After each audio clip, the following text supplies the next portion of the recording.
வணக்கம் நண்பர்களே. பாரம்பரிய முறையில் கொத்தமல்லி சட்னி முதல் வகை எப்படி செய்கிறது அப்படின்னு இந்த வீடியோவில் பார்க்கலாம் வாங்க. அதுக்கு முதல்ல மீடியம் சைஸில் இருக்கிற கொத்தமல்லி கீரை ஒரு கட்டு எடுத்து அதை சின்ன சின்னதாக அரிஞ்சு அதை தண்ணியில் போட்டு நல்லா 2-3 தடவை அலசிக்கணும். அந்த கொத்தமல்லி கீரையை கடைசியாக அலசுறப்ப தண்ணியில் போட்டுட்டு நல்லா அலசிட்டு அப்படியே விட்டுறணும். ஒரு 5 நிமிஷம் கழித்து அந்த தண்ணியில் மேலாக நிற்கிற கொத்தமல்லி கீரையை அப்படியே அழுங்காமல் அந்த தண்ணியை கலந்துராமல் எடுத்துக்கணும். நாம் சாதாரணமாக அந்த கொத்தமல்லி கீரையை தண்ணியிலிருந்து அள்ளுனோம் அப்படின்னா அந்த தண்ணியில் மண் இருக்கும். அந்த மண்ணெல்லாம் கொத்தமல்லி கீரையில் கலந்துக்கிறதுக்கு வாய்ப்பு இருக்குது. அதனால் மேலாக நிற்கிற அந்த கொத்தமல்லி கீரையை மட்டும் எடுத்து ஒரு தட்டத்தில் வச்சுக்கணும். அப்படி இல்லைன்னா ஒரு தண்ணி வடிகிற வடிகட்டியில் வச்சிடணும். அதிலிருந்து தண்ணி வடிகிற மாதிரி வைக்கணும். அந்த மாதிரி வச்சுட்டு ஒரு 1/4 மணி நேரம் அல்லது அரை மணி நேரம் அப்படியே விட்டுட்டோம் அப்படின்னா அந்த கொத்தமல்லி கீரையிலேருந்து தண்ணியெலாம் சுத்தமாக வடிஞ்சிரும்.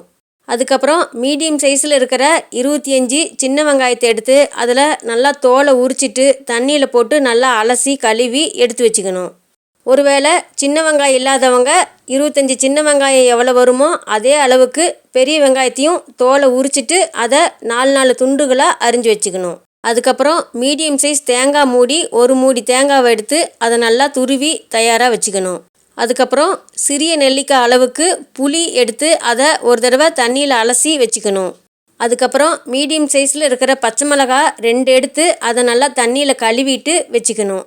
அதுக்கப்புறம் ஒரு மிக்சி ஜார் எடுத்துக்கிட்டு அந்த மிக்சி ஜாரில் ஏற்கனவே கழுவி அலசி வச்சுருக்கிற கொத்தமல்லி கீரை, சிறிய வெங்காயம், பச்சை மிளகாய், கழுவி வச்சுருக்கிற அந்த புளி, சட்னிக்கு தேவையான அளவுக்கு கல்லுப்பு, சட்னிக்கு துருவி வச்சுருக்கிற அந்த தேங்காய் துருவல், இது எல்லாத்தையும் போட்டுக்கிட்டு தண்ணியே ஊற்றாமல் அந்த சட்னியை நல்லா கெட்டியாக அரைச்சிக்கணும். அதாவது கெட்டியானா இந்த கொத்தமல்லி கீரையில் தண்ணி இருக்குது இல்லைங்களா, அதனால் ரொம்ப கெட்டியாக வராது. ஆனால் அந்த கொத்தமல்லி கீரையில் இருக்கிற தண்ணியினால் கொஞ்சம் ஈரப்பதம் வரும்.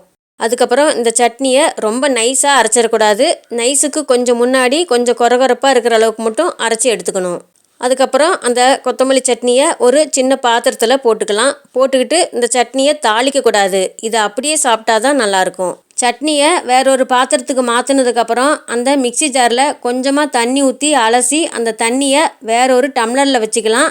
தண்ணி கலந்து சாப்பிட்றது பிடிக்கும் அப்படிங்கிறவங்க அந்த தண்ணியவே ஊற்றி கலந்துக்கலாம்.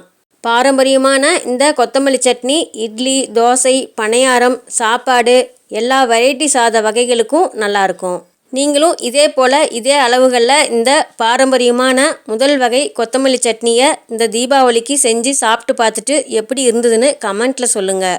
இந்த வீடியோ பிடிச்சிருந்தா நம்ம சேனலை இது வரைக்கும் சப்ஸ்கிரைப் பண்ணாதவங்க சப்ஸ்கிரைப் பண்ணுங்கள். உங்களுக்கு தெரிஞ்சவங்களுக்கு ஷேர் பண்ணுங்கள், லைக் பண்ணுங்கள், கமெண்ட் பண்ணுங்கள். மீண்டும் அடுத்த வீடியோவில் சந்திப்போம் நண்பர்களே.